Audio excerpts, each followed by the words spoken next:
Good day everyone, I'm Lavinia Raja. Today I will be presenting our project which focuses on designing on a single-story brick terrace house tailored to assist flood victims under the PPRP or Program Perumahan Rakyat Terus Scheme.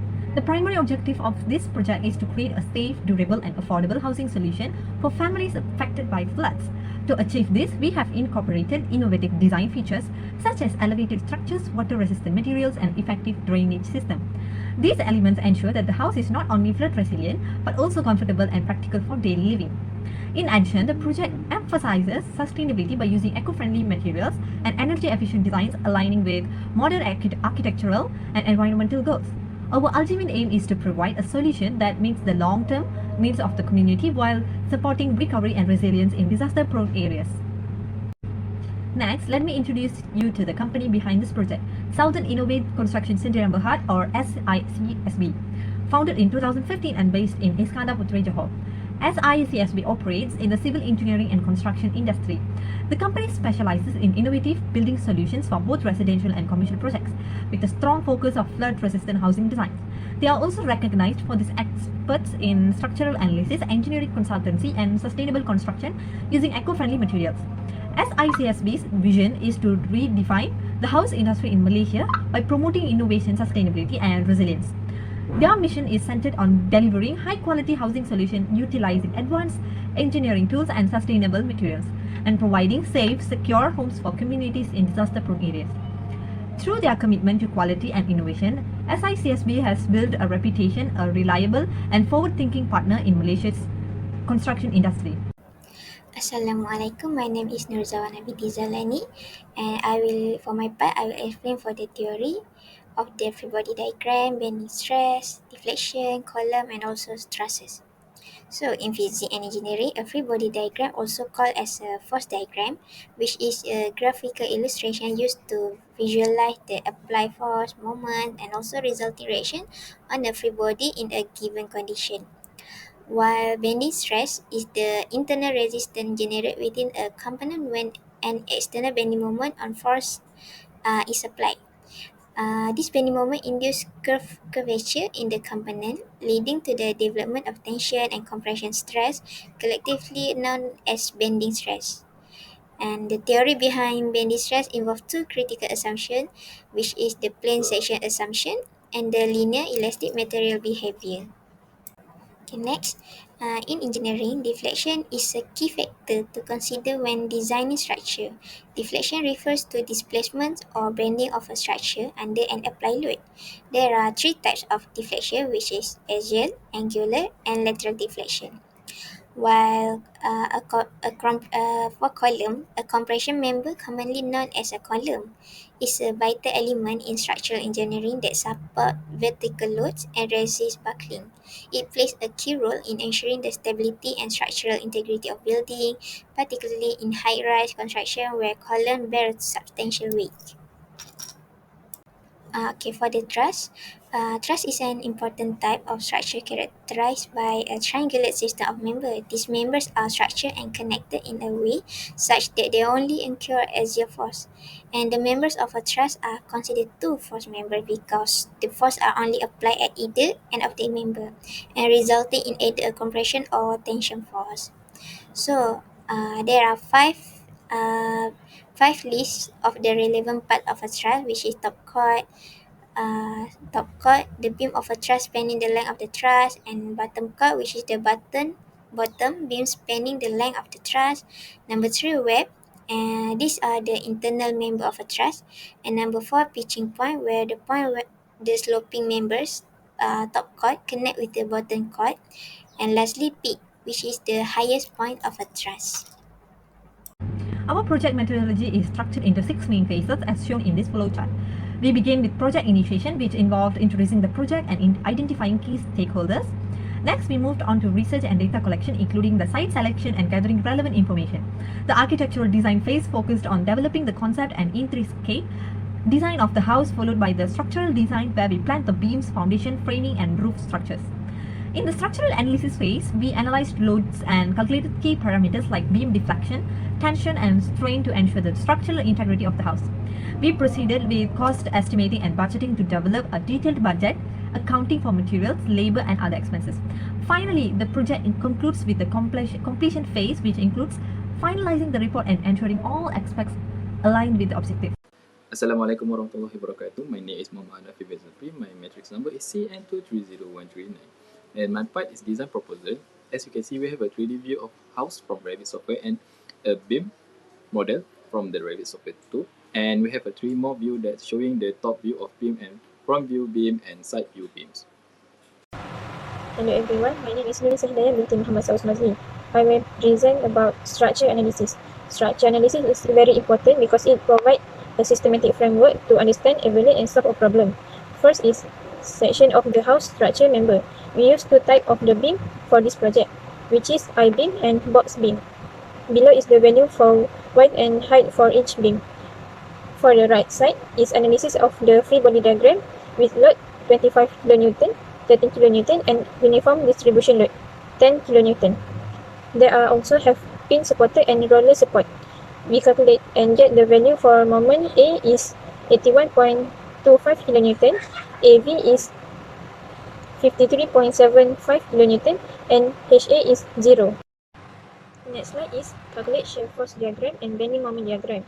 The result we got are as follow, which the V maximum is 81.25 kN and moment maximum is 3013 kN meter. That is analysis for bending stress formula. We assume internal resistance force applied through the centroid of the cross section. Area P is 67.431 kN for normal stress, and internal resistance force at the section P is 33.175 kN for shear stress. This below is calculation for stress and strain. For normal stress, we get 17.98 multiply 10 power of 2 kN meter power of 2. Shear stress, we get 8.85 multiply 10 power of 2 kN meter power of 2. For normal strain, we assume that the beam undergoes elongation for 4,500 meter to 4,750 millimeter, and we get 0.0556. Yang modulus, we get 3.235 multiply 10 power of 4 kN meter power of 2. For section modulus, we calculate with the formula like below, and we get 1,214.77 meter. Okey, Assalamualaikum. Ini adalah kiraan untuk moment of inertia. Kita ambil contoh daripada ground beam, iaitu tinggi dia 300, lebar dia adalah 145. Okey, kita calculate dalam table, refer to chapter 3, kita dapat nilai X adalah 62.50 dan Y adalah 150 mm. Okey, ini pula adalah calculation about second moment of inertia. Okay, kita nak cari nilai I, XX. Kita dah refer to the table dan kita dapat nilainya adalah 100.777.5 tambah 76.14 dan jawapannya adalah 76.24. Okey, seterusnya ini adalah calculation about section modulus. Kita dapat IYY adalah 72135. Untuk mencari elastic of modulus Z, I bagi Y max. Y max nya adalah 150, I nya adalah 72135 dan jawapannya adalah 480.9.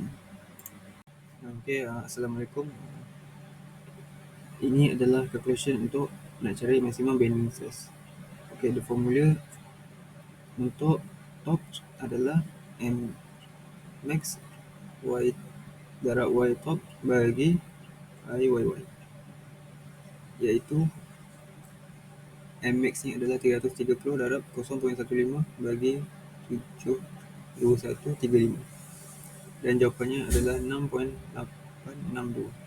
Manakala untuk bottom, MX darab Y bottom bagi IYY sama dengan 330 darab 0.15 bahagi 72135 dan jawapannya pun adalah 6.862.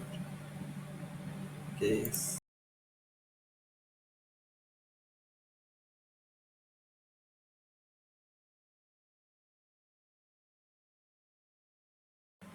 Okey, ni pula adalah limitation of Euler theorem. Okey, dalam tabel kita nak cari jumlah IXX. Kita dapat 98.47.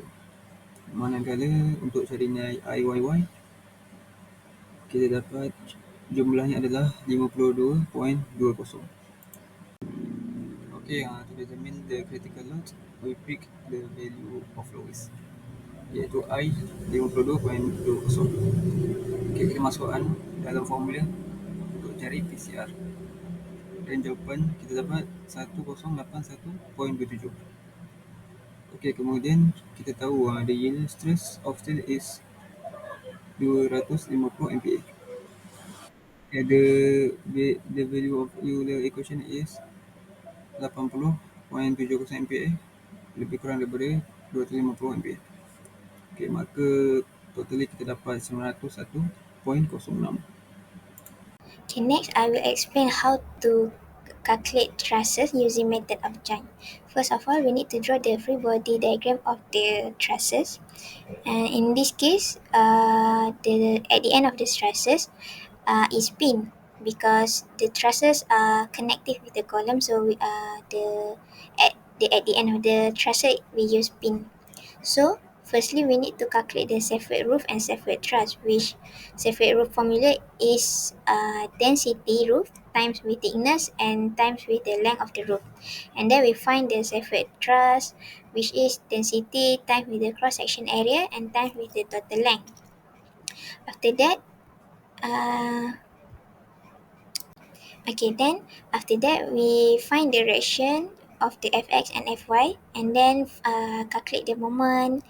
And then after we find all the forces, we can proceed to calculate to find the internal force by using the method of joints. So we need to find each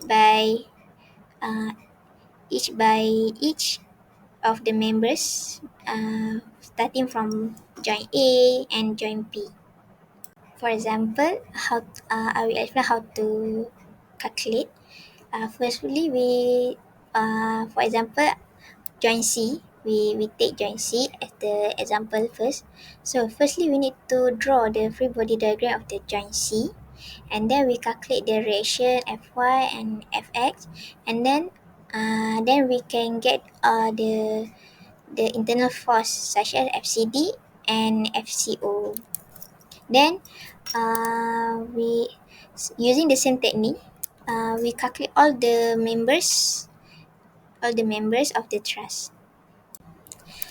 Like I explained in the previous slide, we use the same technique to find the joint E, joint F, and also joint N. And then lastly, after we got all the internal force members, we redraw back the free body diagram and put all the force that we got and put it into the drawing. And then after that, we need to checking. For the checking, we choose one joint and then we calculate either we got the members of the tribe are balanced or not. So here we got the calculation are balanced.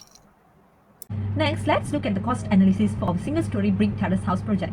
The total estimated cost for this project is 239,500 ringgit, which includes all major components necessary to ensure the design is both functional and sustainable. The foundation cost 30,000 ringgit, incorporating wider concrete footings and slabs designated to enhance stability in flood-prone areas. Roofing, which uses a gable design to channel rainwater, is budgeted at 25,000 ringgit. Additionally, smart homes and features and thermal insulation have been included to improve convenience and comfort while supporting sustainability. The detailed cost analysis not only provides financial transparency but also ensures the design is aligned with both the project's objectives and affordability for the target community. Okay, the next slide is about the discussion. It's talking about the certain innovation construction Sdn Bhd that designed and built a flood-resistant single-story brick terrace house for flood victims in rural areas. The project started with a detailed 2D and 3D drawing for precious planning. For strong and durability material was selected, including elevated foundation to reduce the flood risk, reinforced concrete for beams and column, and stable of roof truss. A bill of quantity (BQ) outlined key construction elements like brickwork, foundation, and roofing. So, specialist work like electrical and plumbing were handled separately.